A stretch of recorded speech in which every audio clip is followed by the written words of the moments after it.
we'll conduct the reading tonight. I'm just going to say that we have Thoreau's book is not quite made it from the printer, so we're going to go ahead and sell copies to each and every one of you because I know each and every one of you is going to want probably a couple copies, and so we're making up book plates that he can sign and put in while you're here, so you can inscribe it to your heart's delight.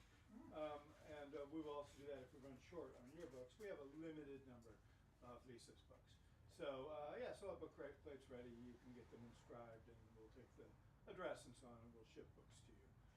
So no charge for the shipping, and it's just the cover price plus tax. So we'll have that all ready to go. Oh, I like this. Is this like for drama? We have this Thoreau's reading. Oh, I see. That's very subtle. But we're going to show it off for a minute, just to whet your appetite. There is God in her ruffled dress, and God herself, all around herself in her ruffled dress. God in her transparent body. Goodness. So we're going to keep that. Now, Thoreau, I think I can display. Well, you say you have a copy you'll read from, so they will see a physical example. Okay, but now I'm going to get out of the way. I'm going to start the streaming to the world, and Michael. You need a minute for that. Oh, I need 30 seconds here. So this is streamed, so if you want to tell anybody to tune in, they need to just go to our website, click on the video screen, they can watch it there, or they can click on the word Facebook or the word YouTube, and it'll go right to those platforms. And you can watch it again when you get home, and it's just going to be wonderful. So I will turn this over to the professionals. No, not between the two features, basically. Then there'll be a little break before the open. If you need that mic adjusted height-wise, just give us a signal.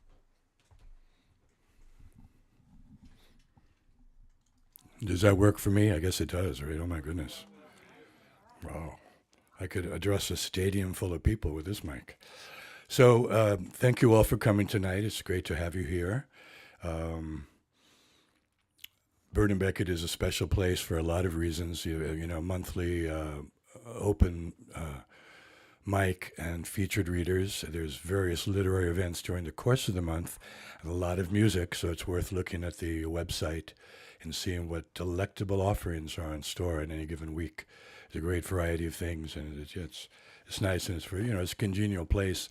And many times you realize, my God, you're seeing world-class musicians from a few feet away, which, it's a rare opportunity these days. So we have two readers tonight. The first of whom is Thoreau Lovell, and talking to him before the reading, I've known his name from both the Wet Cement Press and from, I think, maybe Five Fingers, some things back in the day, and so I've known the name, and I said to him, is it okay that I tell the story that your parents named you ironically? That's part of the, and he said, yeah, that he's kind of a mythoman. I think he likes a good story. And among them, which is that his father was a noir writer, detective writer of at least some note in their household. No, but he did a few things, but he had a colorful life, and Thoreau's a colorful guy, so that's not surprising. And we have a few parallels in our own lives with our fathers and stuff. But first, if anybody has a press name, Wet Cement Press, you can't go wrong. And then the two books that he has published in the past are Amnesia's Diary, which I find very appealing, and then the mysterious Wilson Wiley Variations. And apparently there's some debate about who Wilson Wiley is. Like he's kind of a compendium of various and sundry characters. But the good news is that his novel, Marco Polo, Mother and Son, will be coming out with on the Wet Cement Press this coming spring. So, I'm very delighted to have the opportunity to present Thoreau Lovell.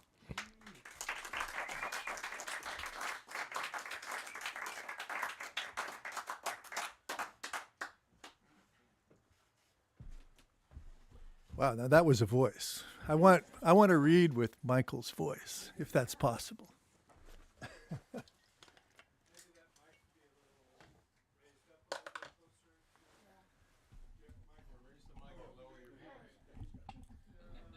How's that? Is that better? All right. Perfectionist. All right. All right, perfect. So, well, thank you guys are out there in the dark, but that's all right. So thank you, everybody, for coming. I mean, it's really nice to see old friends and new faces. And thanks to Eric and Michael and everyone here at Bird and Beckett. It really is an extraordinary store, not just for the books, but for the music and other events that they do. So let me see what else I was going to say. Oh yeah, so as Michael was just saying, this book isn't officially out until April, but I really had hoped that there was going to be advance copies now. And I did everything I possibly could to get them here, and it just didn't work out. So I'm sorry for that. But as Eric said, you can order copies through the bookstore, and we'll figure it all out later. I also wanted to dedicate this reading to my wife, Heidi, who has had to put up with a lot over the course of the years it took to write this book. Let's begin. Ooh, soundtrack. Marco Polo, Mother and Son, a novel. For my mother, Georgiana, Helen, Mary, Allen, Lovell, Frame, 1931 to 2015. Who will remember me? Who will remember for me? William Kentridge, Sybil. Chapter 1. Hope got the better of me.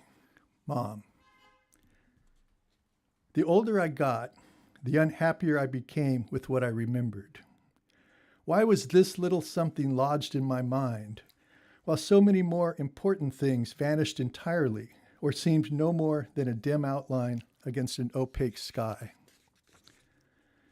Now I wonder whether I even have a mind for memories to appear in. No mind, no body, no time, but there is something like awareness. I'm aware that I'm here and not there. I'm aware that my son George is wandering through his memories, trying to create something like a memorial for me. I'd like to help him, but he seems to enjoy doing it all by himself. Overdoing it is more like it. He's trying to write a requiem when a simple pop song would do the trick. More power to him, whatever that old saying means. Dwelling on the meaning of words spirals me away from any sense of George or anyone else I ever knew. So I step lightly, mindful that remembering is like putting on a play or projecting a movie into a dark room. There I am at my kitchen table, nibbling on a piece of toast, enjoying the hour or so of sunlight that shines through the dining room window in the morning. George is stirring in the spare bedroom. In a few minutes, he'll say hello on his way to the bathroom, disheveled in his wrinkled, mismatched pajamas with his thin hair sticking out at odd angles. George arrived late the night before, wearing old blue jeans and a baggy gray sweater with a ratty hood that dropped and clung to his body with no rhyme or reason. He said he left work as soon as he could, but some computer glitch kept him at the library late. I wonder how he gets away with looking like that at work. How come nobody tells him he's too old to dress like a college student? On the other hand, what's the big deal? Why should I care if my son never learned how to dress like an adult? By the time George gets out of the bathroom, I have already read the Fresno Bee front to back. Once again, I'm offended by the vapid stupidity they pass off as news. I shove the pile of paper toward the center of the table and greet George as he sits down with his coffee. He picks up a section without saying a word. Oh, my inscrutable son, you never know your children any better than they know you. For a long time, I regretted naming George after my dad. It just seemed to confuse things. When George was a kid, I couldn't help but look for similarities between them. My dad, who had been a big-hearted, funny man who can make anyone laugh. My dad who taught me how to dance and how to ski and how to ride a horse. My dad who was an A1 dresser. And my George, well, my George was different from my dad in nearly every way. My dad's side of the family was full of Georges. His name was George Edwin, and his dad was George Ernst, and he and my mom named me Georgiana. I bet there are dozens more Georges going back hundreds and hundreds of years. When I was young, I was determined not to add another George to the family. Then my dad died, and I got pregnant, and all those Georges from the past started whispering in my ear. I slide the heavy yellow chair back from the table and stand up. I feel the warm air from the heater pushed down by the ceiling fan. I take 3 steps to the edge of the counter and wince. The red toaster distracts me, and the faint outline where the wall phone used to hang on the side of the cabinet next to the back door. I inch my way past the plastic dish rack and the stainless steel sink and the basket full of medicines to the cabinet where I keep the glasses. Then I turn and open the refrigerator and pour myself some orange juice. I hate not being able to walk like a normal person. Well, what I hate is the pain in my back when I try to take more than a few steps. I feel handicapped or disabled or whatever the right word is these days. When I get back to the table, George is reading the newspaper with his chin resting on the palm of one hand and his fingers pressed against his cheek. There is a complacent smirk on his face, as if he's reading the paper just to confirm that reading the paper is a complete waste of his time. "Fuck," he says, suddenly exclaims, sitting straight up in his chair. "Sorry, Mom," he quickly adds, as if he needs to apologize to me for saying what we used to call a cuss word. "Listen to this," George stammers. "The house that William Saroyan, famed Armenian-American writer, lived in from 1964 until he died in 1981, is in foreclosure and headed for auction. Can you believe it?" George almost yells, full of frustration with the world. Of course I can believe it. How can they treat one of the few truly great people to ever be born in Fresno like that? What do you expect, George? He looks at me like he's going to say something, but what can he say?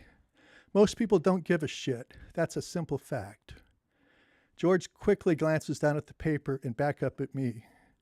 According to the article, Saroyan's house is on West Griffith. That's close, right? Not far, I admit. Let's go look at it. Come on, finish your coffee. I'm getting dressed. Are you sure you want to do that? I'm trying to make it sound like getting up and hobbling my way to the carport and getting in George's car and driving the couple of miles to Saroyan's house is a big deal. When I stand up, my head feels light and I feel wobbly as a wheelbarrow full of bricks. If we're going, I grumble, I'm going to need a Percocet. Hold on one second. I'm going to need a drink of water. It's a typical November day. Gray, mucky sky, stiff, chilly air that makes me cough. This part of Fresno hasn't changed one iota in the more than 40 years I have lived here, except there are a lot more Mexicans and the lawns aren't so green anymore. George parks in front of a for sale sign hanging catawampus at the curb. I notice a plaque stuck to the side of the garage with a lot of writing on it. There's a piece of warped plywood nailed over the front window, dirt for a yard, one tree hanging on for dear life. It breaks my heart. George makes me get out of the car, even though the Percocet hasn't kicked in yet. A pudgy man comes over to greet us. He has olive skin and a soft voice, small eyes and puffy cheeks. "Hey folks, I'm Ernie. Are you interested in the house?" George quickly explains that we didn't come to buy the house. We only were there because of a story in the Bee. "I saw that too," Ernie nods. "It's a crying shame. To do nothing all these years and then to let the place get repossessed. It really bugs me. I grew up here." Ernie points at the house next door. George's eyes light up. "You knew Saroyan?" "Of course I knew Mr. Saroyan, or Willie as we called him. He moved in when I was a young boy. He lived and wrote in this house and entertained in that one." Ernie gestured toward the house on the corner. See that window behind the palm tree?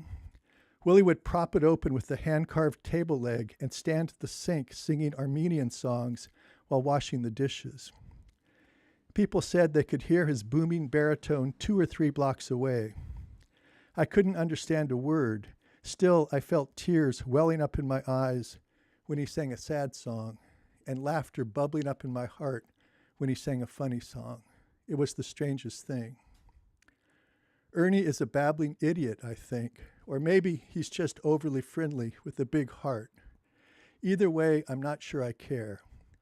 My back is seizing up, and all I can think about is sitting down in George's car. Then I remember something, and it's deja vu all over again, like that famous baseball player used to say. You know, I interrupt Ernie, I was here one time before. You must have been a little kid. At Saroyan's house? George blurts out. Yep. I drove by on a whim after reading a different story in the Bee. You know, famous author says farewell to the spotlight and returns to his sleepy hometown. Back then, the yard was stuffed with fruit trees, and standing in the middle of this orchard as I drove up was William Saroyan himself, watering the garden with a green hose. He was barefoot, and his dark, hairy legs were dripping wet. He brought the hose up to his lips and took a long drink, eyeing me as I stopped at the curb. I could see water dripping from his bushy mustache onto his chest. I leaned over and rolled down the window. Before I could say anything, he pressed his thumb over the hose and sprayed my car. And that was that, the sum total of my experience with the great man. But I loved the fact that Saroyan lived here in a house not very different from mine. So that's just the very beginning of the first chapter. But I'm going to jump to the 6th chapter because this one really deals with music, and I want to sort of acknowledge that aspect of Bird and Beckett and do something that ties into the music. So this is chapter 6, and it's in the son's voice. The chapters alternate between the mother's voice and the son's voice.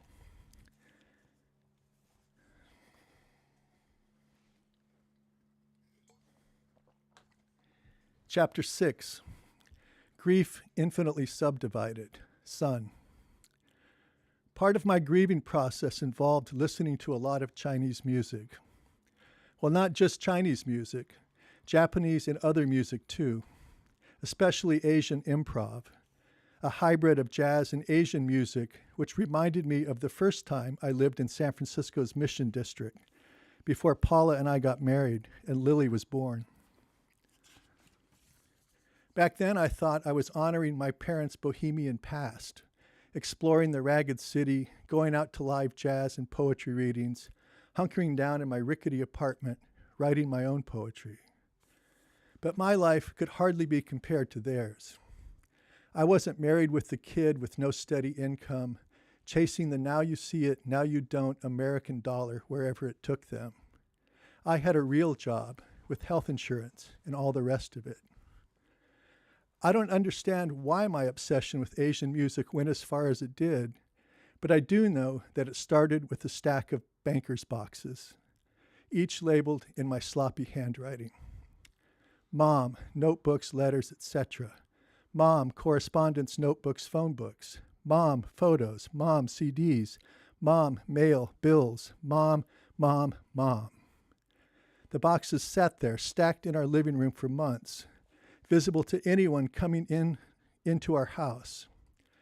Paula had been extremely patient. She knew I was afraid that if I put the boxes away, I would forget all about them, by extension, all about my mother, and that sooner or later, both the boxes and my memories would rot and become useless. Paula finally said something late one Sunday morning, sitting in the orange chair under the small rectangular window next to the fireplace, reading the New York Times and drinking tea in a large mug. I think it's time to do something with the boxes, George. All right, I responded unemotionally and left the room. Lily was sitting on the gray couch watching something on her phone. I was disappointed Lily hadn't shown more interest in the boxes, at least the ones that contained her grandmother's letters and photographs. Lily was an intelligent and curious teenager, but the scope of what interested her had steadily grown smaller as she got older. After breakfast, I carried boxes of correspondence and paperwork upstairs to my office and stacked them on the floor beneath my desk.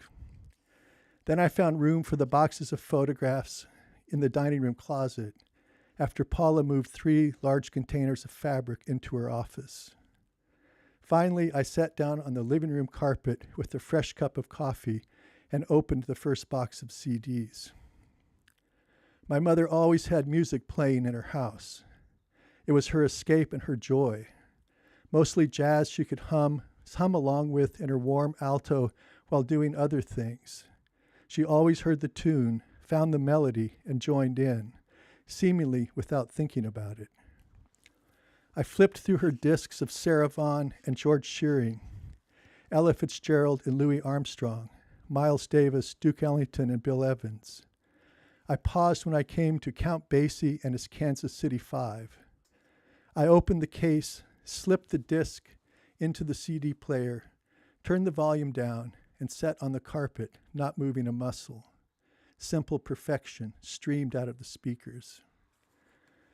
I continued flipping through the CDs until I found Francis Wong's Ming. The bright green and yellow lettering, purple-blue background, and red Chinese characters jumped out at me like a miniature billboard, extolling the benefits of wandering off in unexpected directions.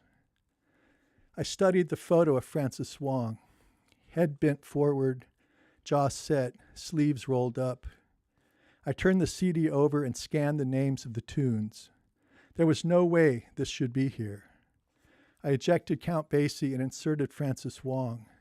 His swirling, rough-throated tenor saxophone, the thumping drums and clattering bells rushed out of the speakers. 10 seconds later, Paula told me to turn it off. Too much for a Sunday morning, she complained.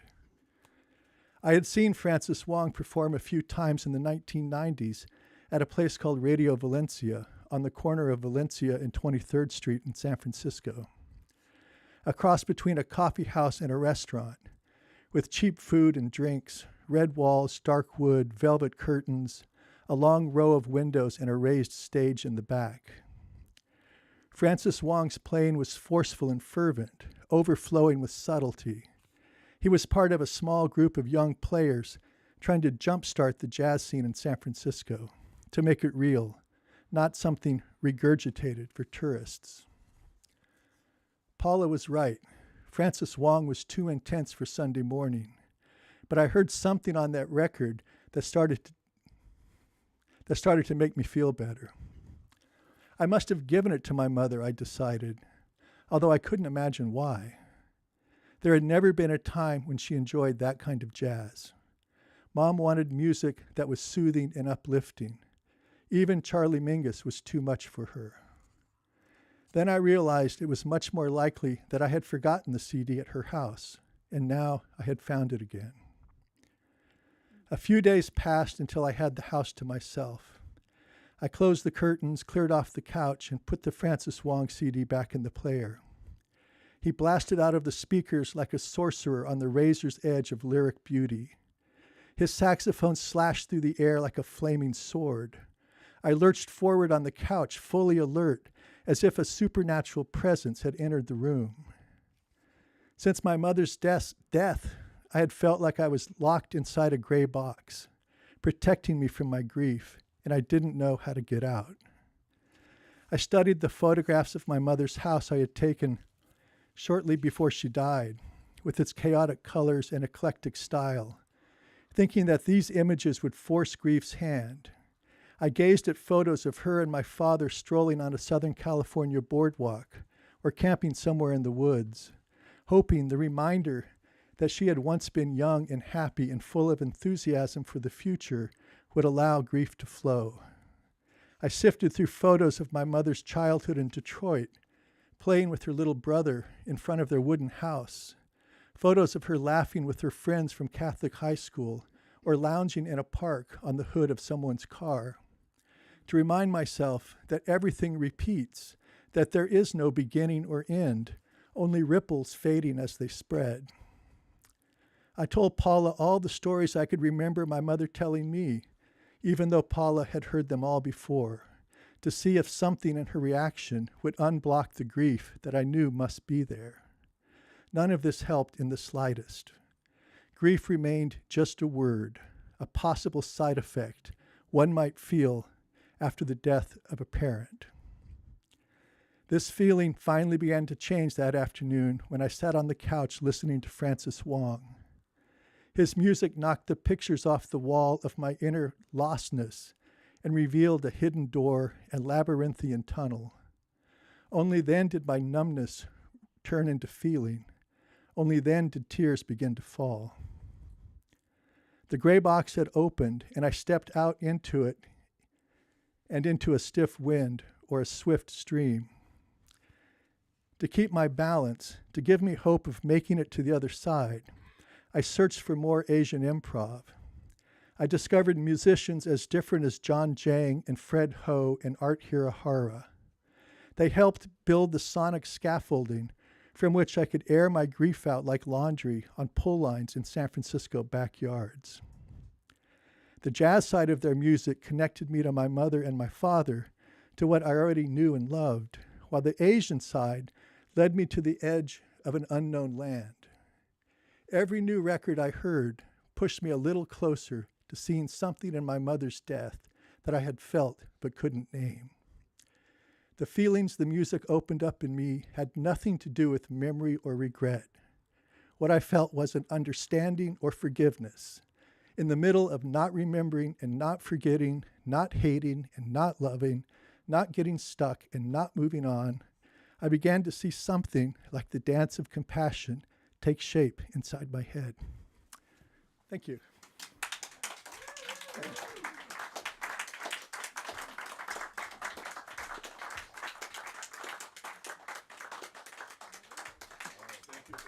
Thank you.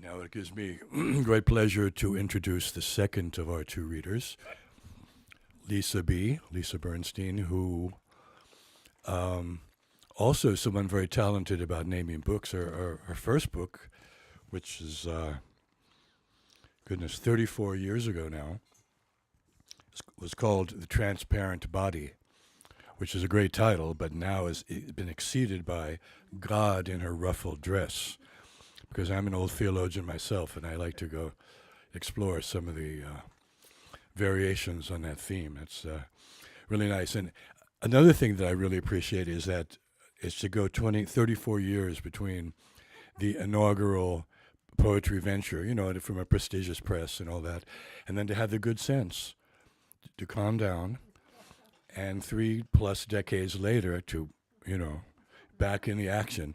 Because a lot of, so in our culture, a lot of people, you do something fairly well, and it's relentless. The pressure, it's like novelists. They have a novel or two in them, but they're forced to write 10, each more embarrassing than the last effort or whatever.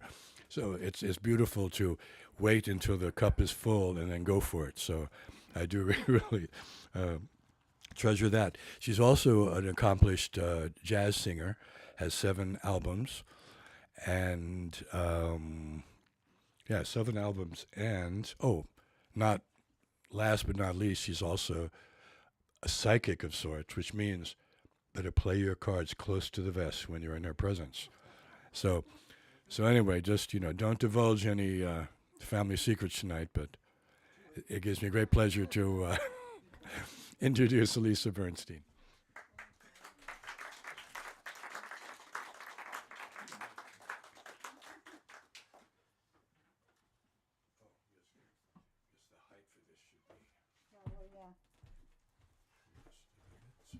We've got creative music stand protocol here. So is that... No, probably, yeah. that'll work. Maybe we could raise this. Oh, yeah. All right. Yeah, and the more you speak into that, the better, I think. So how is this? Can you hear me? Yeah. In my weird Picasso-esque, presentation. So I'm loud enough? Yeah. Oh, good. I recently did a singing gig and only found out at the break that no one could really understand the words because of the questionable audio engineering. So I made a point to always ask. Thank you, Michael, and thank you, Jerry, and thank you, Eric, and thank you, Thoreau. It was great to hear that. I was lucky enough to read some of that in manuscript, and it's really wonderful to hear it. And you're going to have to connect with Francis Wong. He'll be so thrilled. So, as kind as Michael's introduction was, the fact is that I've been sending out this manuscript in one form or another for 30 years. So, but I'm glad in a way that it's been this long, because it's a lot better than it was, and I got to release all these records. So, this is also the first night of Hanukkah. Certainly there's a lot flying around about Judaism and Jews and Arabs and Palestinians. So this is even more of an appropriate poem. God number 2. My God, who is the bodies of all the men I've loved, the breasts I could not suck enough, who is the cat's body, with the eyelashes of a doll, and the hardness of a doll's plastic chest, who is the black space in the sky, the stars like holes stabbed, bleeding and stupid to be killed like a thief, restless, a tribe of outcasts in the desert, who is unpronounceable, who is carved in stone, particles of sand adhering into a tablet, a forgotten language, who is the bodies in mass graves, the mossy hair overgrown above the graves, the mulch, the lily, the chlorophyll filling the air, the cow's gnashing teeth, the meat, God who is the calcium, the code inside the chromosomes, the rebellion of the cells. My God with the whiskers. No, it's my God with the whisper, with the whiskery laughing, with the singing like rain hammering on the roof of the universe, resonating through my teeth and through the whiskey-throated singer. God of can't stop me, God of no sorrow, saying, write me, write me, write. Let me make this higher. Thank you. Can I do this? This is like a whole sound effect here. Okay, forget it. Is there anyone that wants to try and find a seat? Are you guys okay?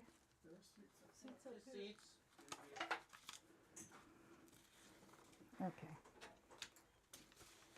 This is called Some Things to Do with Pain, and there's a version of this with music on my record, Reverberant. And I also had a lot of fun making a music video about it that I wasn't in, but you can do everything on the internet now. Some things to do with pain.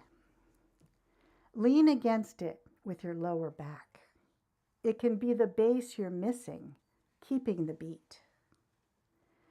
Laugh at the body, so dumbly creating a throbbing shelf out of something it lacks. Open your mouth and make a sound. Feel the resonance down to the lumbar. Breathe it down. The old black sciatica. Breathe it down. Watch each rung of vertebra light up with a tone, brown, ochre, green, climbing the scale, rolling through kidney and lung and heart, the top of your head trembling, neck tendons long, thick strings to lean into too. The white, blue, blue-gold high notes shaking the arch of your cathedral head. and that figured base is a kink long straightened, a road plotted to rise behind the sapphire emerald windows, testing the height between ceiling and beams. Now peek at the sturdy gray fence of pain in the path behind you. A landmark, in one pulse falling away through the earth. A spinning wooden pole, rooting you to the place where you sing.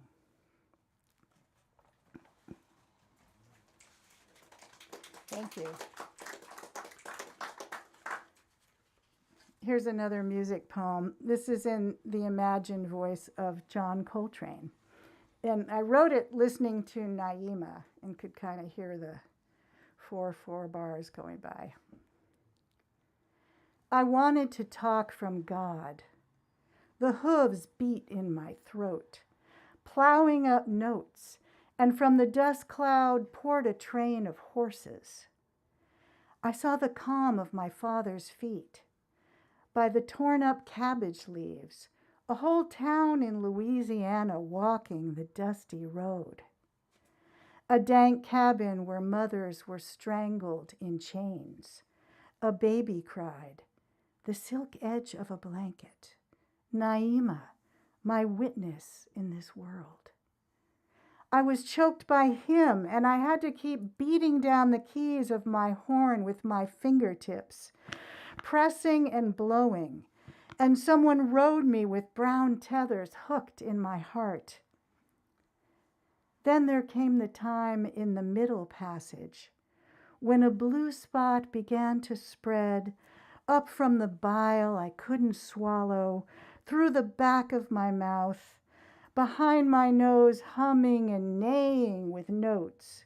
It was blue behind my eyes, indigo, soft and unspoken. I felt the pain ease, a forgetfulness like a horse I finally let go. And it sang while I dismounted. It sang while I watched it wander. Ride me, but let me wander also, Lord. I'm not ready to ride on home. I'm not ready to ride on home. Thank you. And here's one in the imagined voice of Billie Holiday. And on the record Reverberant, I go into Loverman, which I don't think I'll do tonight. Billy goes home. Too many trains and not enough liquor. Oh, the old mattress I grew up on. Why am I thinking of that now? Trains crying down the tracks, back to what? More sound, more wishing. Some other year, another singer won't crawl on her knees as I do to you. Oh, but you do know how to growl to me. Growl to me, mister, please. I can't ride home to nothing. I see the moon. See something blotching the white. I forgot what until now isn't the first time that scratchy nothing like a shadow over the moonlight. It woos me, and the train calling, woo, woo. I can sing softer than anybody, and you'll hear me, Mr. Blotch in the Moon. Do you hear me? Answer me then. I'm alone, too. Throat all ridges. Time for a hotel. Give me that rig. Fix me up.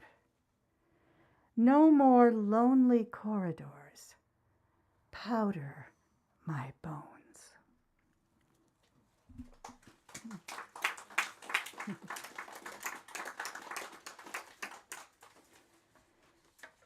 So this one is from a different section of the book. There's a series of poems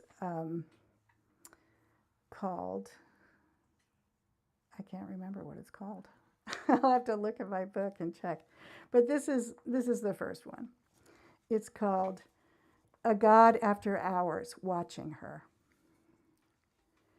The woman is a bar of gold, and if you slit her skin along the center of each arm, down the flat of her thighs, the gold will break open like butter along her bones.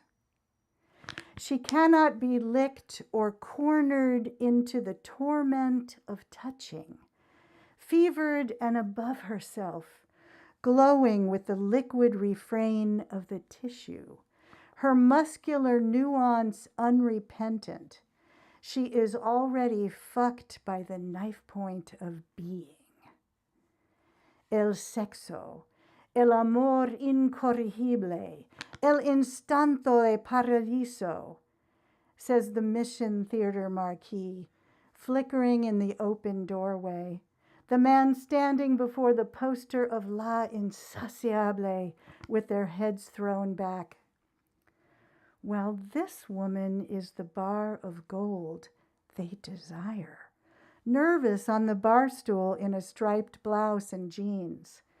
At the edge of a doorway where all bodies are in reach, she sits just outside the line of forgiveness, and the silhouettes waver between her and the ruby red room mirrored above her head. I wait until her third glass of gold rum before I let her see my face.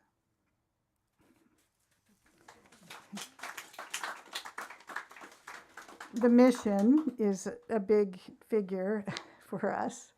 Actually, to show how long ago that poem was written, do you remember the 16th note on 16th? So that was the inspiration of that scene. I used to go there a lot. It was a great bar and dance club. This is called Anemia. Oh, about the psychic reader thing. Like many artists, we artists are overly sensitive. Why else become an artist? To get all that stimulation and insight out of ourselves and onto the page. So I worked with those abilities and became a professional psychic reader. And I have a website, lisabintuitive.com. So actually, I learned to be a professional reader so I wouldn't see everybody's stuff. So don't worry, you're completely safe. I don't want to know. Unless we're in a private session and I'm getting paid, But this was inspired by a psychic reading I did, and I wrote about it with permission of the subject. It's called Anemia. He stands, a samurai, gripping his sword, gray linen over his groin, headband, belt around his waist. A flickering image risen behind his flesh and blood body as he sits before me. And inside his fleshy chest, a pale blue ghost is also flickering. The woman he had slaughtered, despite the Bushido honor code. She had been a mother. She lingers 750 years later, leaching the iron from his blood. Oh, he says, once she is described, I'm sorry. And this haunting figure, whoosh, vanishes. She leaves behind a clear view a few days later in the operating room of the polyps, slick and alive as sea creatures, which he grew in his colon as if to house her presence. Pulsing still, then grossly cut away. Back home, he starts to fill the depleted storehouses of iron in every cell. In that distant time, the iron is already being folded and hammered into his sword.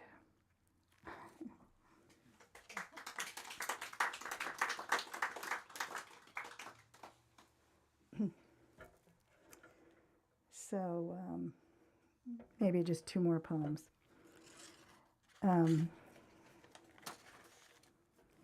So this was inspired by reading Richard III and enduring the Trump presidency. May we never have another.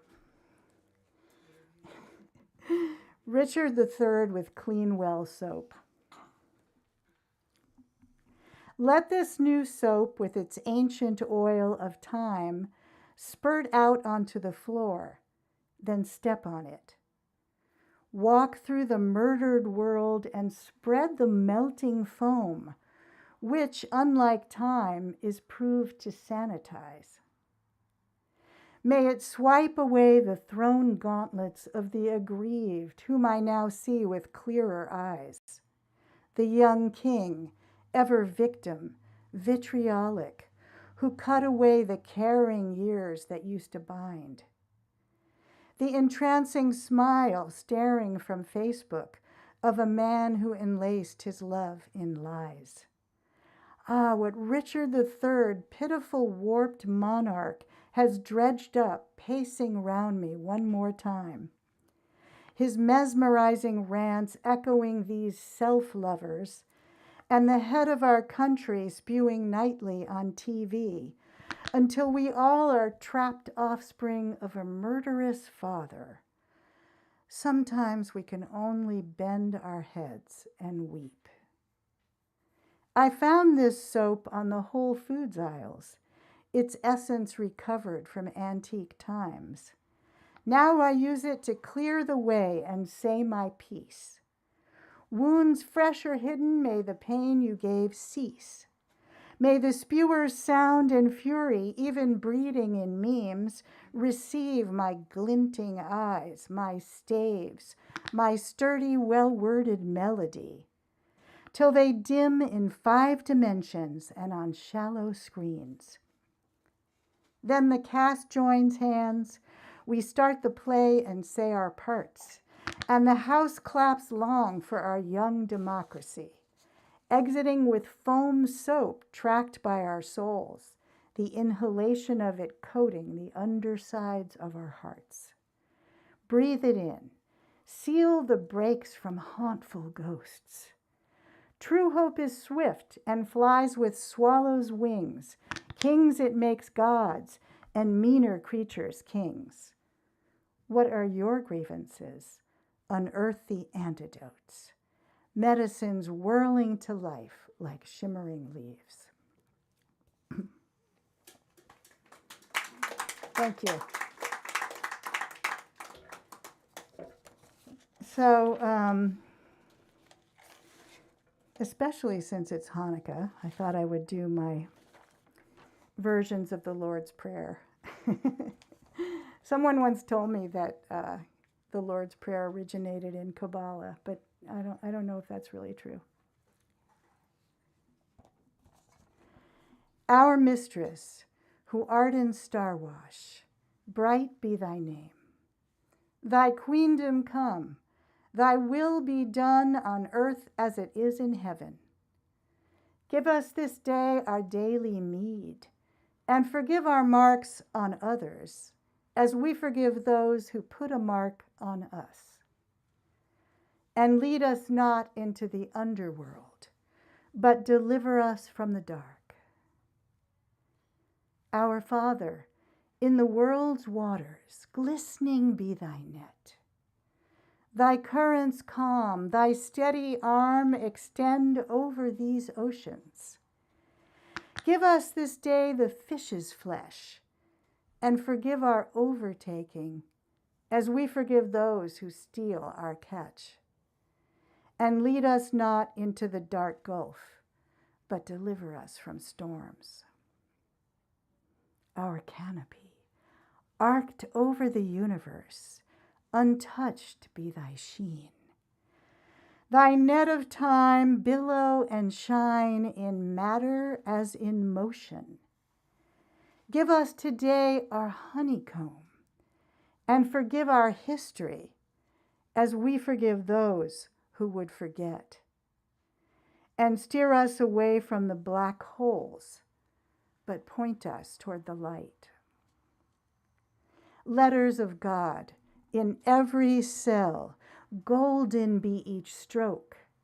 Your power come, meaning be done electrically in nerve and spirit. Give us today our act of truth, and forgive our indecision, as we forgive the strong voice to stay mute.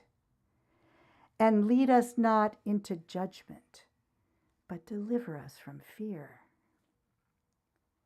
You, who art alive now, hallowed be thy name. Thy time has come, thy will be done in action as in dreaming. Give yourself this day on earth, and forgive your failings, as you forgive those who fail all around you.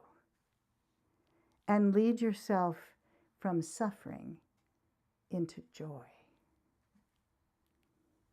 Our cats, who art in Oakland, springy be thy paws.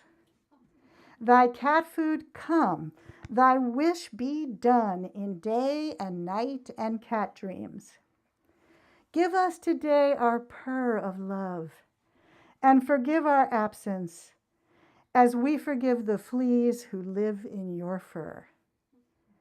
And lead us not with claw marks, but into languorous sleep.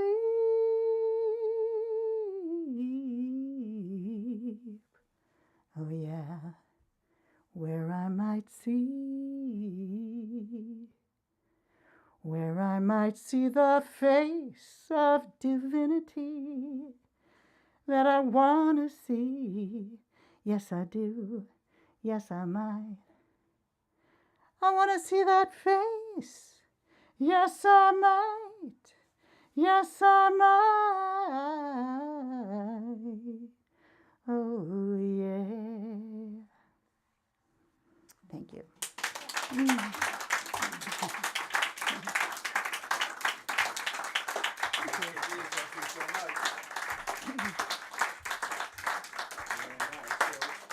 We'll take a 5-10 minute break, 7.5 minutes, like that. And anybody who would like to read in the open mic session who hasn't signed up should sign up with Jerry. And yeah. It is an opportunity to buy a book. Or two. So Lisa's books are on the stand there. Grab them, bring them to the front. If you'd like to get Thoreau's, I've got book plate kind of deals. You fill it out with your address and email, and there's an image of the book and a little space for him to do an inscription for you. So we will Sorry, what?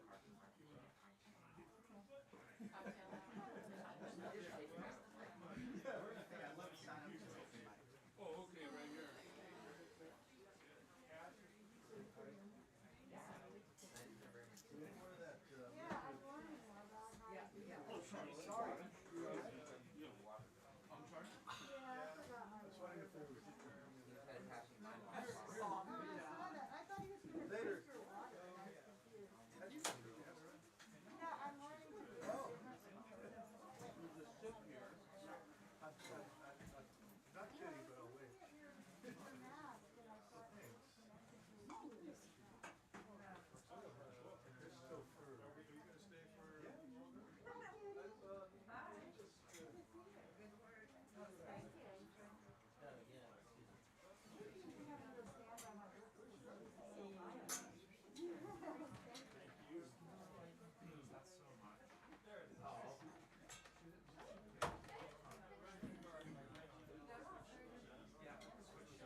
Yeah, and you're not doing the same thing all the time.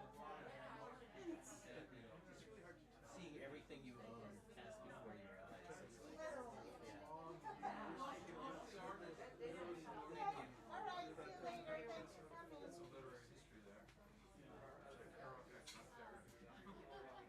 You're planning to go down for Christine's opening in January? I'm not for her opening, but at some point for her show. Like maybe towards the end of the month. What about you? I'll probably go down there for the beginning. The beginning, yeah. She'll love that.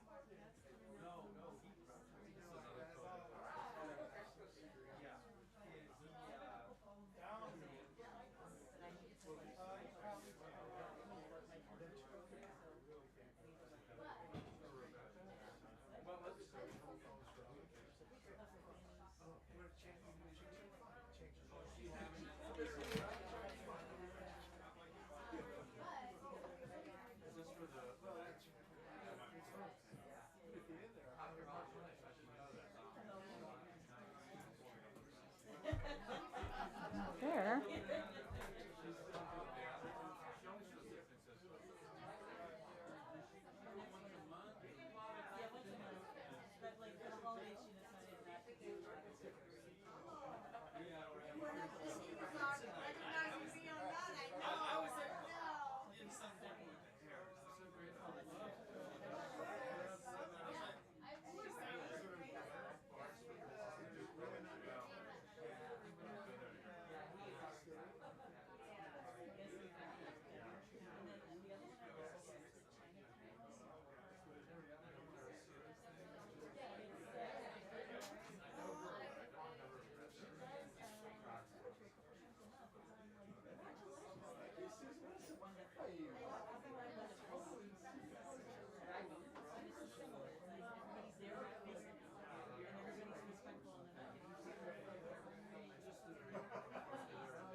What I'm saying is way cooler than what you guys are saying. They couldn't hear it.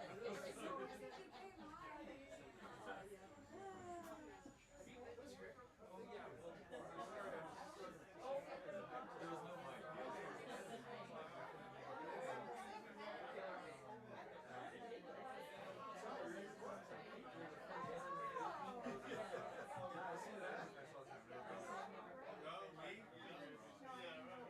I used to do an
That's your business. Okay. You gotta figure it out. I know. Yeah, right. You sign. Oh, okay. I thought you signed this and you blew it in. I can do it faster too, but this just it means I know he. Oh, okay. Well, I gave mine to the. And then when he gets the book, He told me to give it to him. All right. He said it. He would. Yeah. All right. There you go. And I liked your interpretation of the Lord's Prayer. That was really interesting. Yeah, really. I like when you go along and push me out. You know, it was good. I really liked what you did there. Yeah.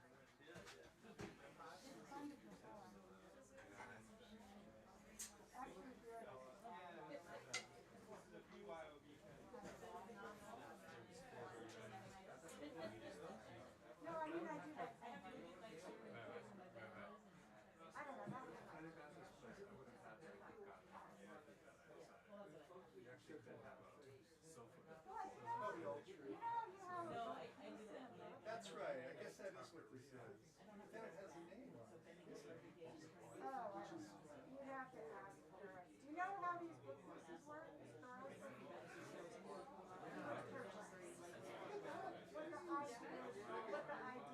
Right. In order to away from the open mic portion of the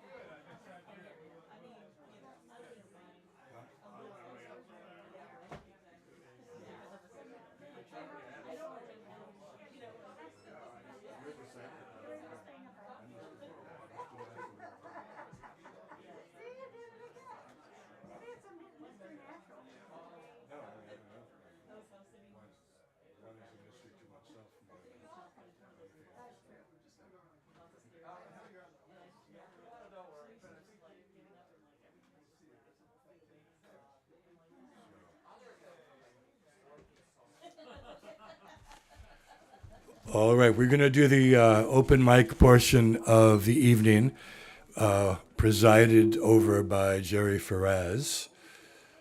So again, anybody who wants to read is not on the list should sign up now.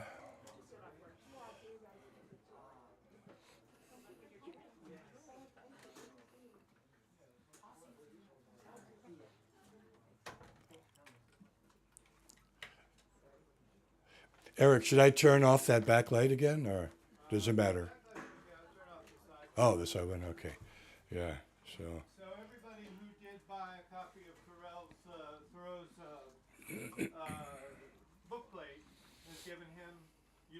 Nobody retained the book plate, right? Everybody gave it to Thoreau or me. So far, so good. All right. I think the open mic. All right, we are underway. I'll begin by reading one or two quick things. So, whoa, look at that. Man, that's symbolic.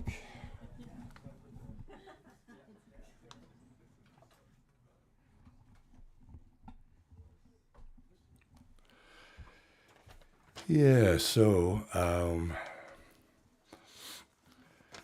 like I said, I'm a bit of a theologian myself, so I appreciated Lisa's stress on some of that aspect of things.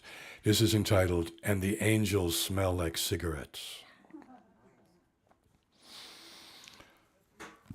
Numbers have hard exteriors. They converse with death in mocking tones, but there's no hurry. Inertia is a blinding light that illumines everything. It's rush hour everywhere. Unfastened kimonos, pitiless Aztec poetry, magpies, minstrels, marlins, science threatening to explain everything.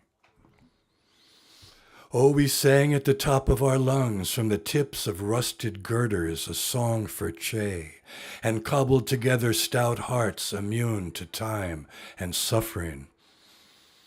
but the North Star is a feisty brunette who chews the ice of dark matter, and whose floor will we sleep on if we give up our vengeful gods.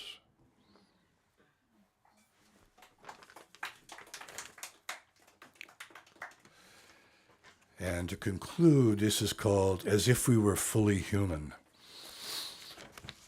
Vladimir Lenin, not to be confused with free-swinging Dominican outfielder Vladimir Guerrero, once prophesied that ethics would be the aesthetics of the 20th century. What touching innocence in a man seasoned by war, political intrigue, and the rigor of dialectics. Only our souls come with replacement parts. An extra candle, a button, a screw, some spare longing for the electric danger of beauty. From time to time, the moon breaks down. Innocence dons a black glove. Our breath a bell detonating silently. Could the air rescind its coerced confession with any more elan, embrace more fully the sacred absence of God, our deep mongrel aspiration to breathe and sing as if we were fully human? All right, thank you.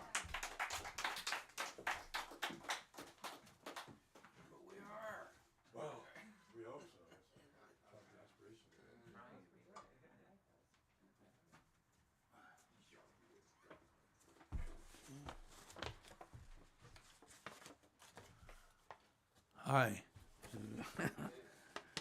This is I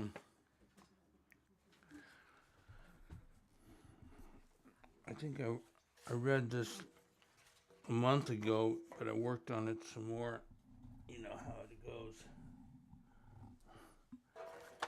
So this is the grocery lady, you know, up the corner from my house, the grocery store. In her shining t-shirt, different every day, to provide a little entertainment or food for thought, governing the day. Whatever you think you might need, she's got it in stock already, knowing the habits and taste of the neighborhood. Like in the old San Francisco, where everyone knew their neighbors and didn't lock their doors. The corner store was the mainstay and social center where all the locals gathered to exchange news, gossip, and chit-chat. There was one guy on our block who used to send his dog to the store with a bag in its mouth with a shopping list and money. And the dog would bring back the groceries with the change and receipt. There was that kind of trust. So maybe there's a certain brand or product you're looking for, or just some wise advice for living right. The grocery lady knows. And your secrets are safe with her, for humor is the better part of discretion. And who knows, maybe she'll fix a protection for you.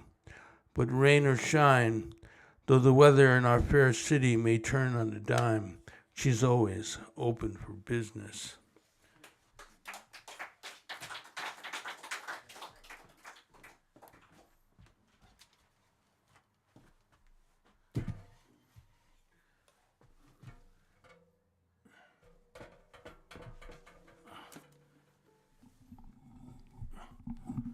I'm going to sing a song.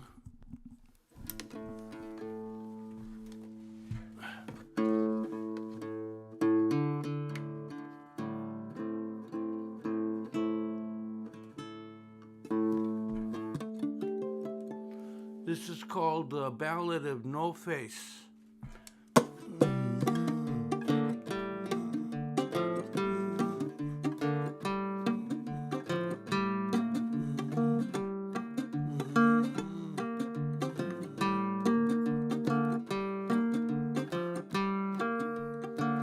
Well, it's summoned I flew.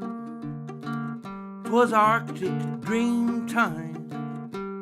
I, the concubine of no fears.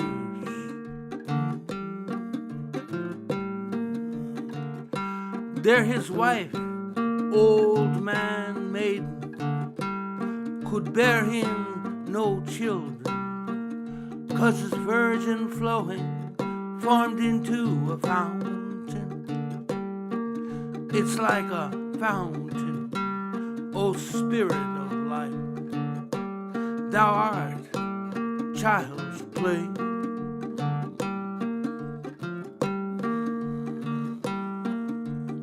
In a trice upon the ice, this meaning was the old man's magic. He took his hat from his head and he sat in it instead. Thus I glimpsed its emptiness. 'Twas the mystery of his jest. Whatever grace it lent his face, it caught the essence of his ass. Here, in the secret silence, the icy ether, the black wintry void, we appear out of nowhere like lightning and thunder to bear and offer unseen wonder, unheard of laughter, unsung wisdom.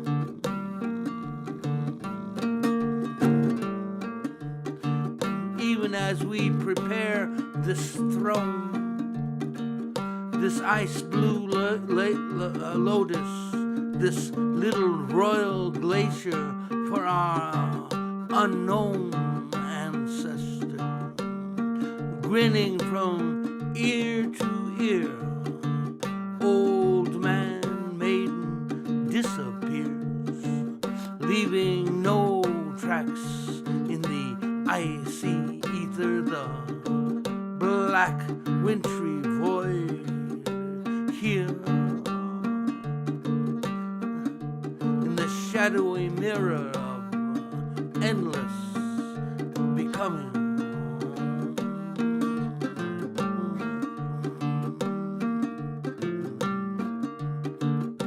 And so I return in the embrace of no face. I will bear him children made of song from this little hidden union.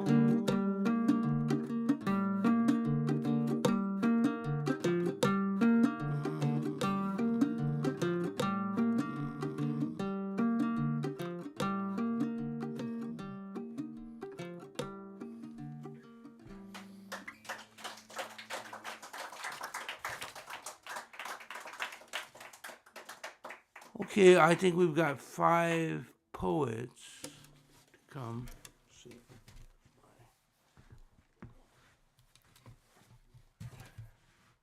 And you can lift this up if you want. Something like that.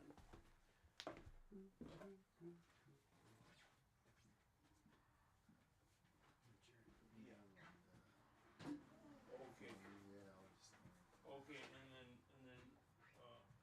walk the rest.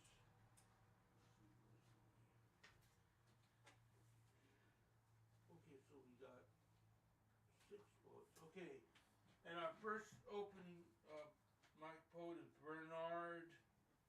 I can't read the Maxim. Yeah. All right. Bernard. Yeah. Thank you for that one. That was great.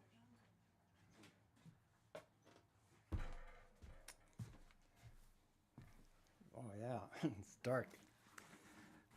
Good evening, everybody. This is my 3rd time coming here to the bookstore, and it's been a real pleasant, wonderful experience each time. And after the music, I kind of feel like I should, try to do some music, but don't have any tonight.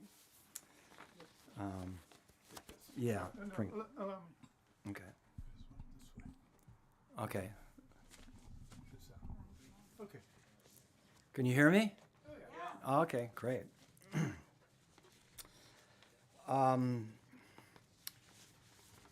This first poem is titled Gazo for Kanuko. Kanuko was my aunt, and I want to tell you a little bit about what a ghazal is. Back in the 70s, I came across this poetry form. I was in Los Angeles at Beyond Baroque Foundation. This is way back in the early 70s, and a poet there explained what this poetry form is. It's an ancient Persian form, and it consists of couplets. Well, in the classical form, it has a sophisticated, complicated rhyming scheme, but it basically consists of couplets, and each couplet can be independent and stand on its own, but at the same time, they can develop a theme. So I tried to write one and came up with this. This is a very old poem from back in the 70s, and Ghazal for Kanuko. Oh, I would like to say some other things. There's some references here. One is to the San Onofre nuclear power plant down in Southern California. I don't know if any of you have been down that way, and you've probably seen it. It's shut down now. It's been shut down for a long time. But there's a reference to that. And then there's also a reference to the great Cuban poet Nicolas Guillen. And I guess I'll read the poem now. Kanuko and my Uncle Lee were married in her family's fish market just outside Nagasaki. My friend Linda says the generating plant looks like two huge concrete mammary glands at the edge of the ocean.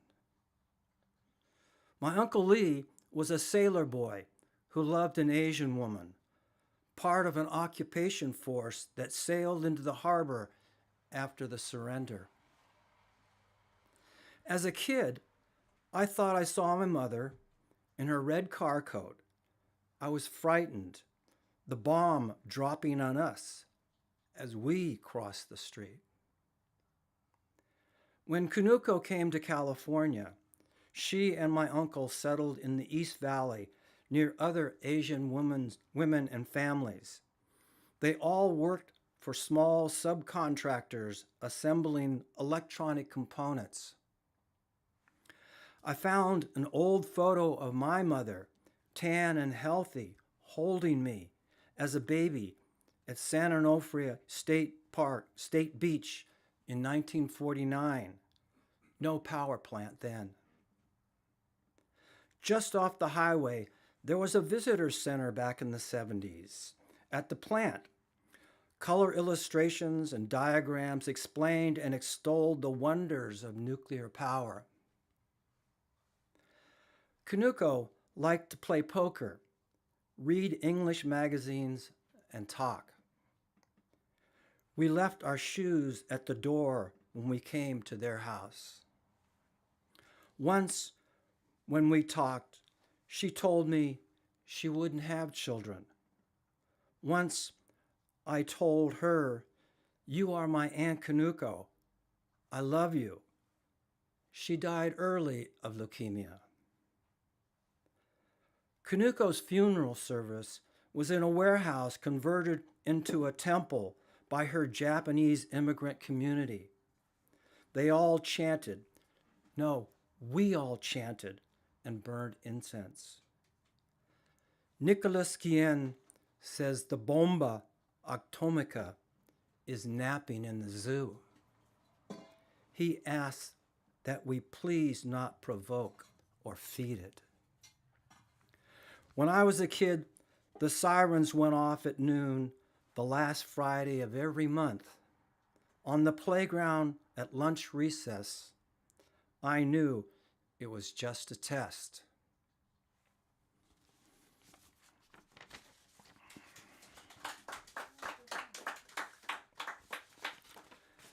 And I'd like to read one more here. This is called Summer Solstice. I imagine maybe some of you out there have at one time or another maybe tried to fold origami ornaments. And this poem is about my first attempt to try to do that and how challenging it was. We folded origami on the longest dark night, balloons and cranes to hang on our solstice tree, made of artificial bamboo, my first time folding. Soon I was lost in a virgin forest of angles and creases, confused in folds, not knowing how to proceed, how to retrace my steps, rain dripping on the window, a metronome I couldn't follow. My eyes showed her I was lost, wanted a way out, hesitant to ask for help, afraid to follow a path deeper into this polygon forest. She touched my knotted fingers, took the paper from my fumbling hands, held it in front of my eyes, arms outstretched. The cat curled up between us. Here is where you fold inward to make wings, she said. Her hands smoothed ignorant creases. Her folding unfolded me, opened me. I felt my edges slide between her fingers. Mistakes washed away with the rain. All I thought I knew dissolved in streetlights outside a damp window. She pressed wings of learning inward. Then she pressed them outward. You always fold one side, then do the same for the other, she said. I saw what had been hidden only a breath earlier. For once, I learned the easy way. We needed everything to solve. She held my folded fingers, opened my palm, let the paper crane drop through the sky. Its pointed angles tickled my skin, landing like a weightless geometric equation made manifest for me, with wings, mind, and body. My not knowing was now in a gift.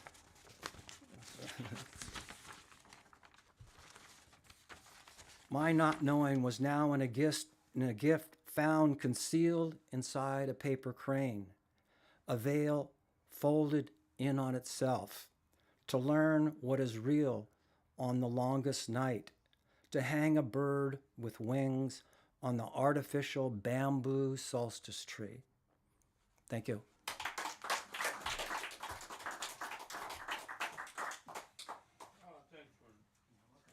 And Howard Williams?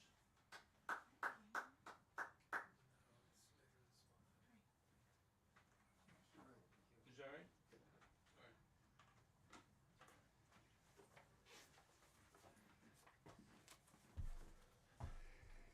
Thank you, Jerry. Thank you, Eric. Thank you, Michael. Thank you all. You raise that mic about a foot. You have to loosen the little black thing. Jerry, This thing, Jerry, Jerry. Okay. and they say I can't do technology. So I have to just say, start with a digression. San Onofre power plant used to dump their nuclear waste just outside Tecate, Mexico. So that's where Tecate beer gets that extra kick. This is prose. It's from an article I recently wrote, Kamala Harris for President Now. And it's fairly long, so I'm just going to read an excerpt. The intro addresses the problem of President Biden's declining capabilities and his unpopularity. And I mentioned some of the conformist scenarios, as I call them, generally calling for him to drop out and for her also to drop out. And then various alternate candidates are presented in these scenarios. The one theme common to all these scenarios is that corporate media pundits see the issue of Biden's capability more as a Democratic Party problem next year instead of an American problem now. Biden's unpopularity as a candidate a year from now seems more important to the corporate media than his incapability as a president right now. All scenarios that mention Joe Biden leaving the presidential race still include him staying in office until January 2025. Don't compare me to the almighty, Biden likes to humble brag, although no one has ever done that. Compare me to the alternative. But why can't our alternative to Joe Biden be Kamala Harris now instead of Donald Trump next November? Not one major corporate media pundit has advanced a scenario that calls for Kamala Harris to become president and the Democratic nominee. In addition to her capability, there are other advantages to having a President Harris now instead of a candidate Biden next year. A Harris presidency would immediately solve one major problem. Polls continually show that one thing our polarized nation agrees on, it is that Americans do not want another rematch of the vomit-worthy 2020 election. Our reasons are numerous, some are emotional, all are valid. Biden's resignation would remove one of the two 2020 candidates. What about that other one? Could a Harris presidency change the dynamics of the Republican primaries and thwart Trump's march to the GOP nomination? It's a long shot, but as pundits left and right have noted, Biden and Trump both use the fear of each other to keep support inside their respective parties. With one removed, we might get lucky enough to ditch the other. Biden's resignation would also spare the nation what would be America's fourth impeachment drama crisis in the last quarter century. While it would be beneficial to learn if Joe Biden and his son exploited the public trust, we may have to sacrifice that knowledge so that Congress and a new president can work on the wars in Ukraine and the Middle East, the environment, the economy, immigration, and other problems. Could a Harris presidency bring peace to Ukraine? An opening could come from Africa. Ukraine and Russia are that continent's biggest grain suppliers, and for that reason, African national leaders and diplomats have been attempting to end the war. With her diplomatic experience in both Africa and Eastern Europe, Kamala Harris would be in a better position than Joe Biden to strengthen the peace process and restore America's role as an honest broker. Biden's hysterical and dangerous comments, such as calling for regime change in the Kremlin and confusing Ukraine with Iraq and Iran, along with his family's questionable dealings in former Soviet republics, have rendered him incapable of bringing peace to Eastern Europe. Biden can't be blamed for the crisis in the Middle East, but his comment that Hamas terrorists are the other team trivializes a war that has already cost thousands of lives. This and his other gaffes and errors have compromised America's position in the region, and last month, Arab leaders canceled a summit meeting with Biden. The war over there has revived anti-Jewish bigotry and Islamophobia over here and threatens to split the Democratic Party. As with Ukraine, a President Harris can provide a fresh image and approach that might alleviate or even solve the crisis. These factors show that there is a good chance that Harris will be a better president than Biden, and a better president will probably be a better candidate. Thank you.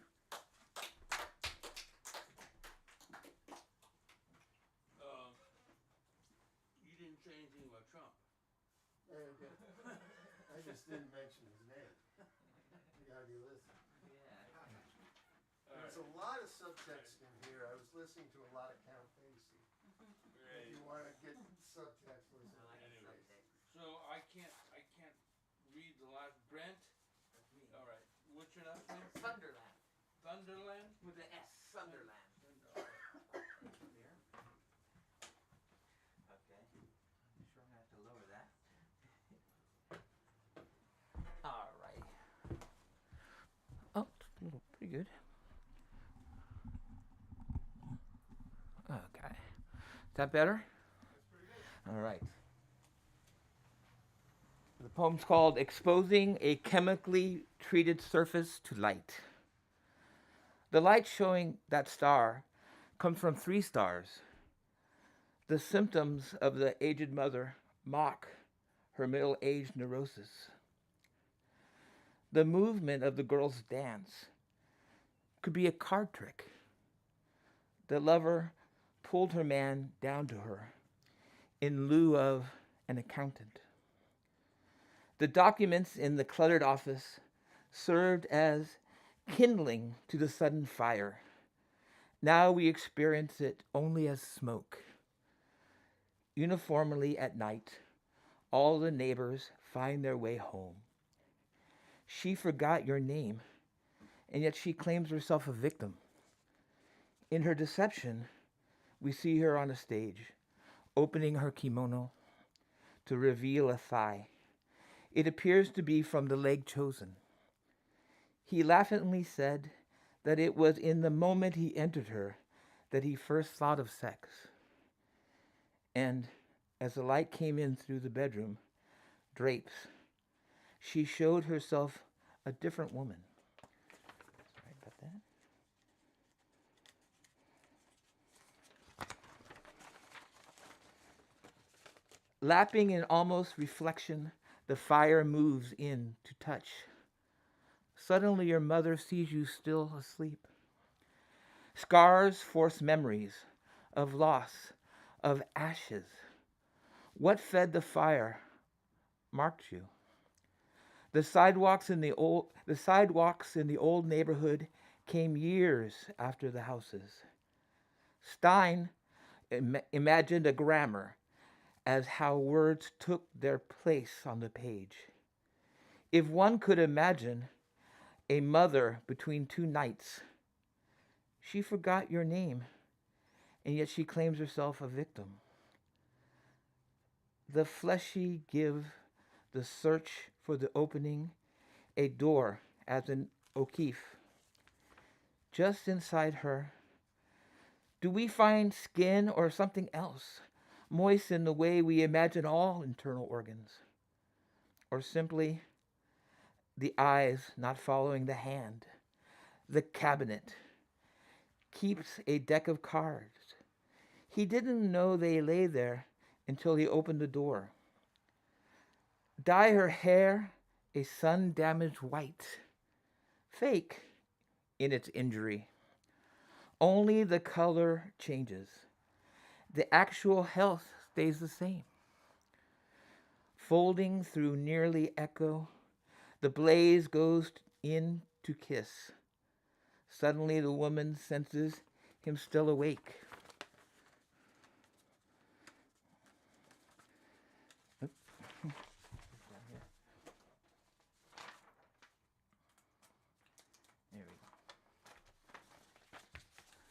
We can all imagine our homes on fire, working as in memory, grammar, seen in the right light. The people walk through ashes, glossy and faultless. Now understood, go in grace. A family well lit, each member seen sitting around the table. Her expression in the photo, so calm, detached, exposing a chemically treated surface to light. The moment remembered, her mother seen bathing,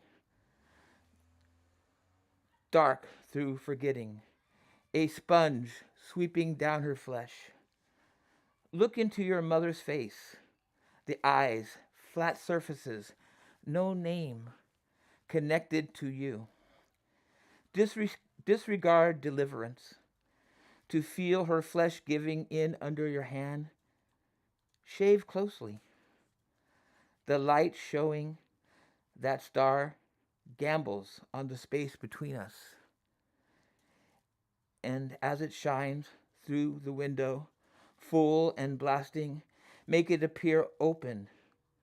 Run to it and attempt to close it, even if actually already closed. For a window could be a door.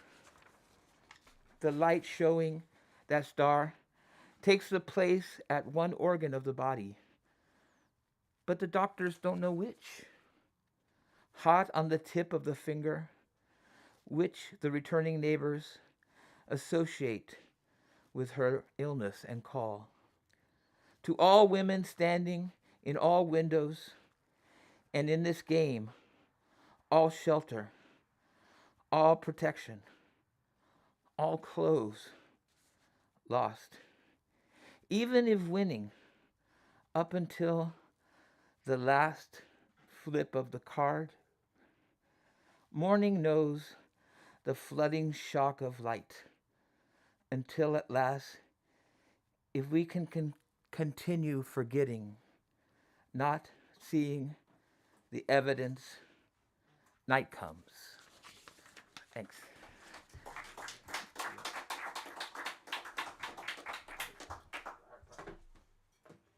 And Rosemary, I can't read, I'm sorry, the last name. What's your last name? Deceno. Yeah, that's my sloppy writing. Desana.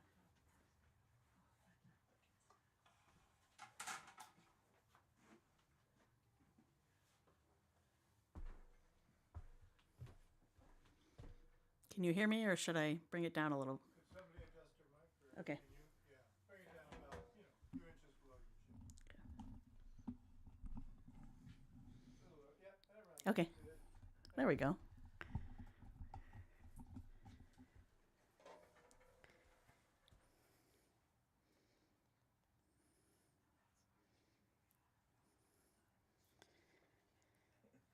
Okay, I got a couple short poems. This one, oops, wrong one. Hold on. This is a pantoum, and it's got a number of repeating lines that go through it. So there's a pattern, and you will notice it as I go through it. The rain is streaming sideways. The rivers of water clear my mind. My mind flows downstream, drip, drip. I try not to trip on my rocky thoughts and let it flow. The rivers of water clear my mind. My mind wanders farther afield, seeking peace. I try not to trip on my rocky thoughts and let it flow. Slower than the rain falling, I come to a realization.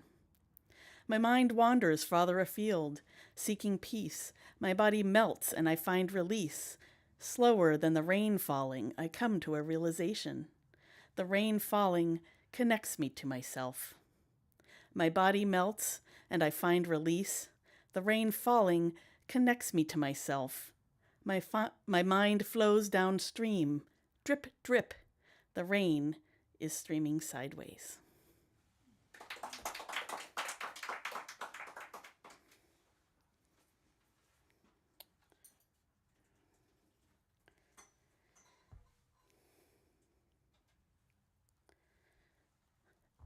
This is called Introvert.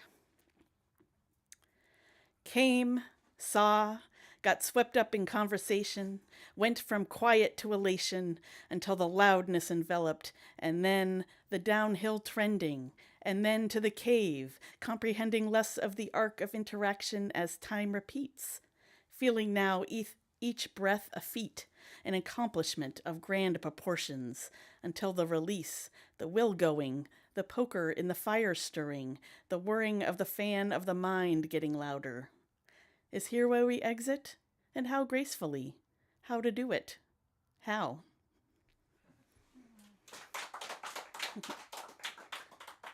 One more.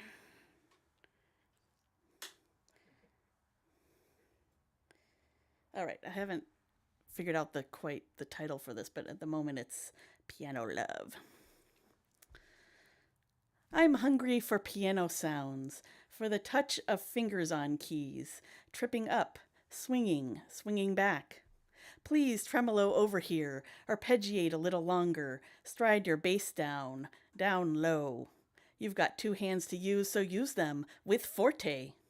Presto, you happify me, you trill me, scherzo me around. Shimmy that glissando all the way across the octaves. I'll whisper in pianissimo as you slow, as you lento, as you suspend the chord, make me cry, and I marvel at the beauty in the changes. You legato, you staccato, you stride some more till we meet at the coda, then repeat. Alla fine, after all the turns, the crescendos, the diminuendos, after all the musical innuendos, hearts are lifted, hearts are freed, as the last note recedes.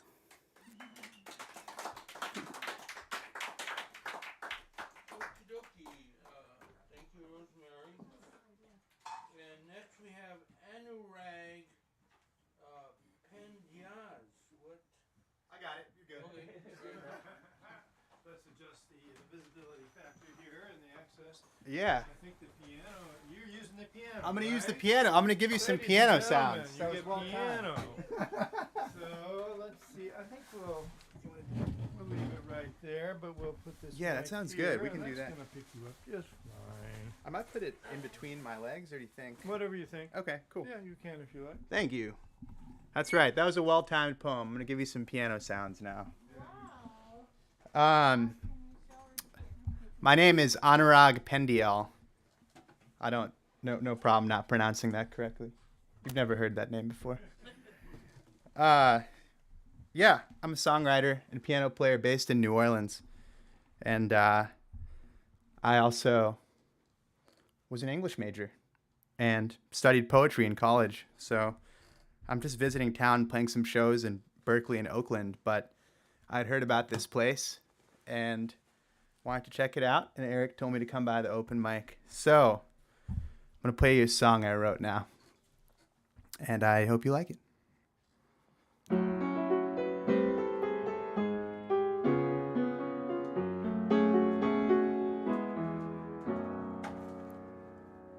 Well, baby, I know you love watermelon. You get it from the guy in a truck. He brings 100 a day from Mississippi before the sun comes up.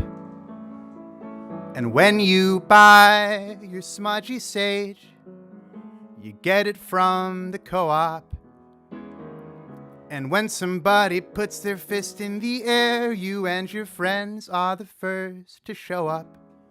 But you got a garden built on Indian bones. Your carrots taste like subprime loans. And who sewed that bag you use at the farmer's market? Do you know? Do you know who sewed the bag you use at the farmer's market? A little Chinese girl, that's who. Or maybe not, maybe not. Maybe it was your grandma or you. But if you follow the thread to the plastic spool, well, all your happiness comes from someone else's ruin. So give your money to the people you trust. But if you really want to help, you must actively attack the system too. And breaking the law's the right thing to do. So divest from your bank and don't shop at Walmart and go off the grid and barter your services and never ever watch the news. And feel free to buy local, but remember to steal from Whole Foods.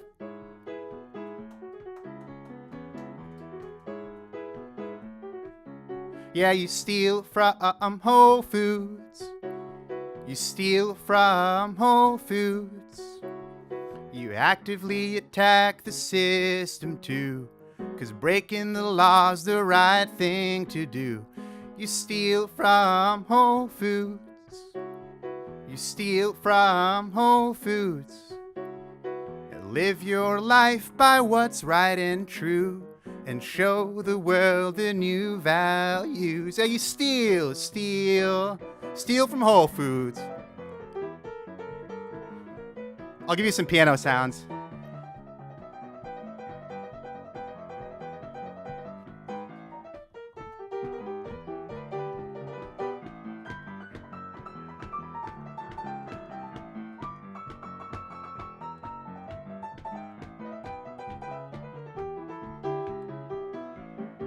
Yeah, you gotta steal. Steal from Whole Foods, steal from Bed Bath & Beyond, steal from Home Depot, steal from Walmart, steal from Target, scam whatever you can from Amazon.com.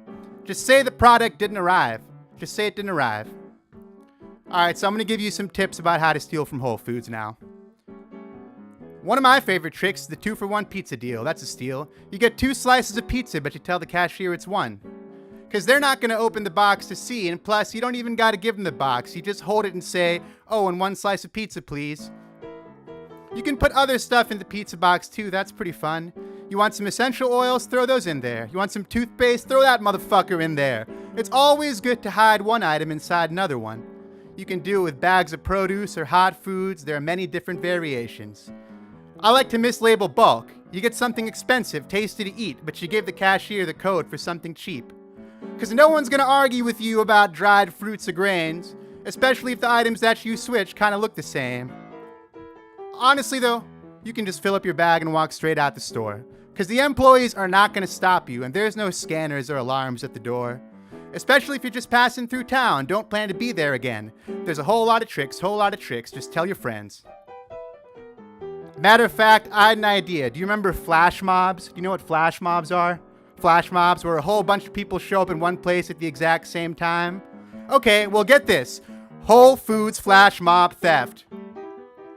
In a small window of time, a few hundred people arrive, take as much as they can, and leave without paying, and it's all organized. So you get the food together, and you donate it to the hungry and poor. Rinse and repeat in different cities, and that's a good way of saying we don't stand for all this sociopathic, capitalistic, disrespectful to the earth bullshit. That's a good way to say the laws ain't just, so we're gonna disobey. You say the laws ain't just, so we're gonna disobey. The laws ain't just, so we're gonna disobey. And steal from Whole Foods. Steal from Whole Foods.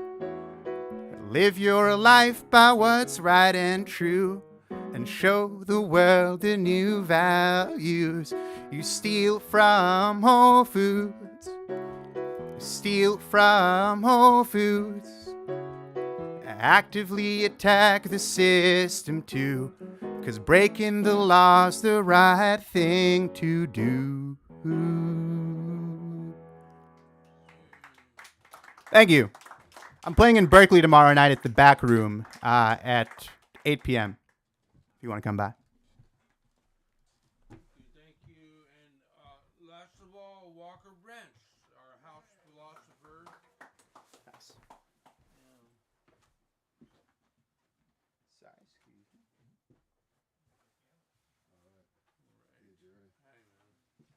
Well, should I just adapt like this, Eric, or do do do do do do?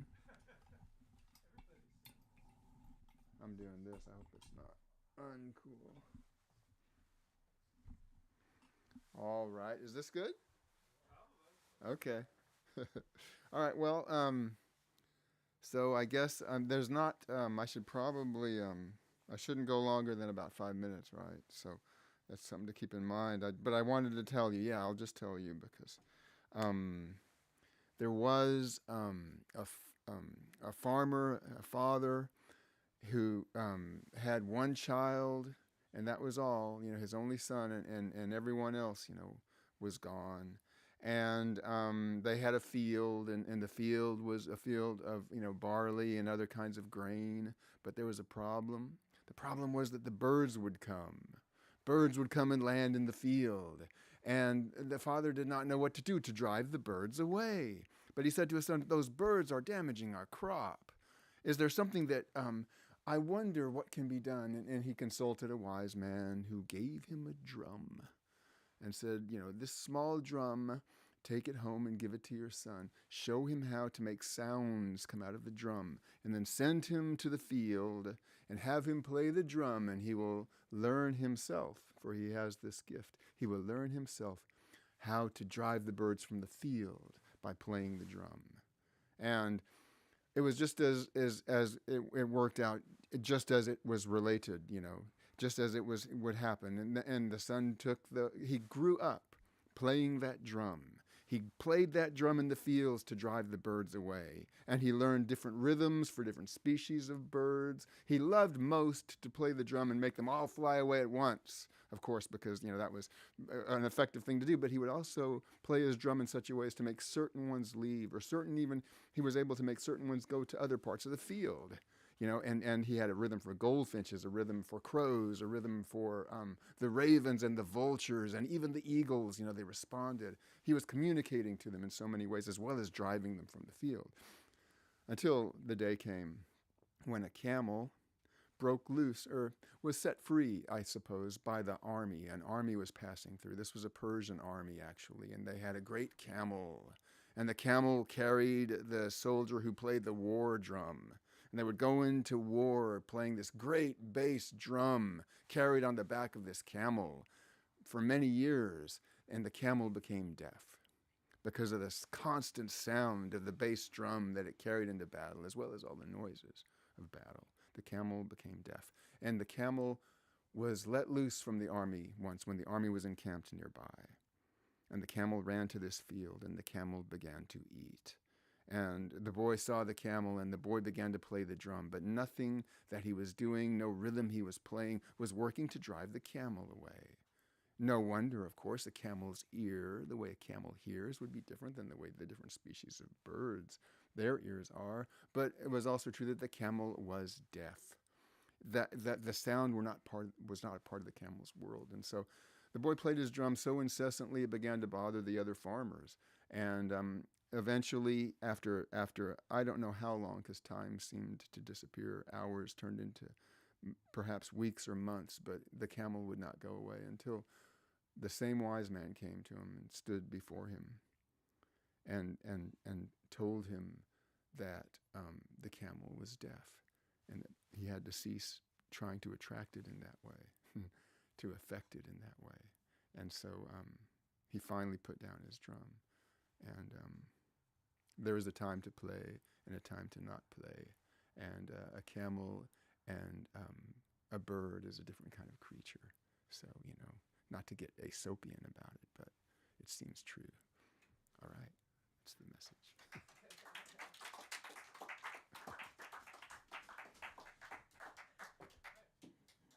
Okay, well, that's it.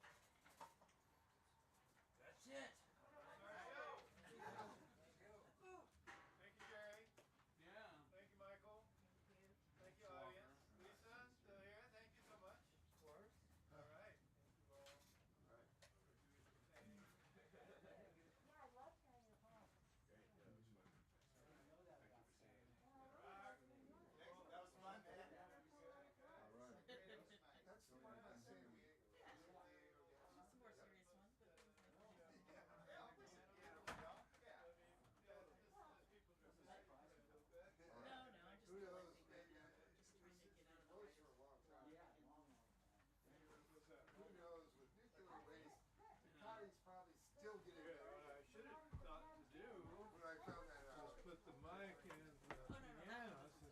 Oh, Focus true. really overpowered the piano. Yeah, I believe it. Tried this into here, so I'll do that now. Let's start again. Oh, okay. It's not that we have. Oh, you have a mic in there already? Nice. Yeah. That's awesome. Yeah. Let me put that in.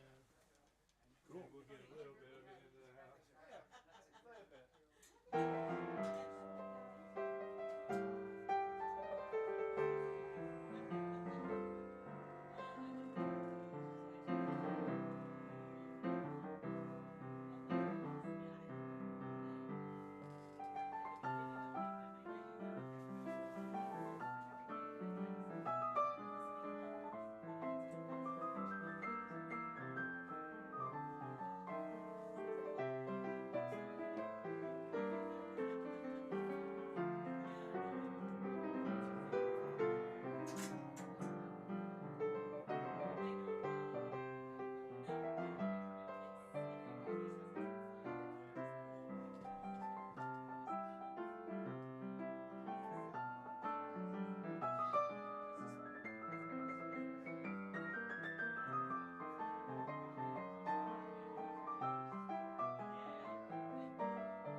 No, I don't. I'll give you my number though. I have like a second cousin or something, a first cousin like at Loyola in New Orleans. Okay. And she's at the radio station there. I think she would enjoy. What's her name? Katrina Ford. I don't know her. You want me to text you my name and number? Or Yeah, I'll send it to her. Sounds good. Because she should look you up. Yeah. That was fun. Thank you. What's your phone number? It's 415 Great. 516 Cool. 4972. Awesome. And my name is Agata. But yeah, if you just tell me what your name is and you know how she Yeah. should find you, and I'll forward it. Awesome. Thanks so much. You come to this pretty often? Well, I live nearby, so or something. Very My cool. girlfriend was reading here, so I Awesome. came for that. Usually, actually, it's with friends come, but like sometimes I show up. Yeah, it was really fun. I was too frazzled coming Yeah, here he's because been of like the days and Well, it's you know, cold. It's Yeah. great. To how, yeah. I'm just in town for But it was, I love it. I about a love week it and a here. half. Are you like purposely doing a tour, or you're just in town and poking? Because I mean, to get the back room, it's not like you don't just walk. No, like I I. played must at the have back poked room. up. You played it back? Thanks. Yeah. Sam does really nice sound. Cool. I'm looking forward to it. Yeah, it's gonna be a good show. It's really good. It's a funny place. Yeah, I played that months ago. I mean, yeah, I'm playing there, then I'm playing at the Musical Offering Cafe and Bistro in the morning, doing like a ragtime concert, and then I'm playing in Oakland at a house party Monday.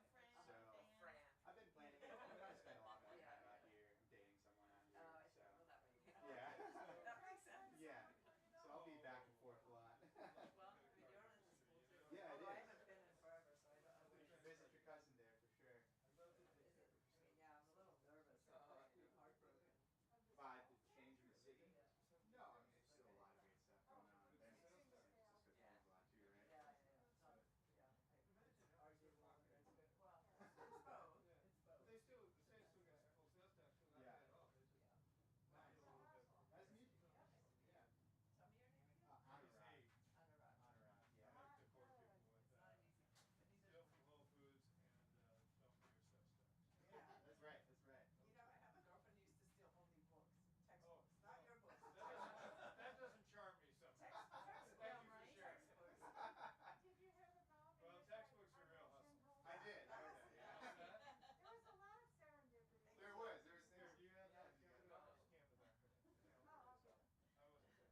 sorry I was so frazzled beforehand.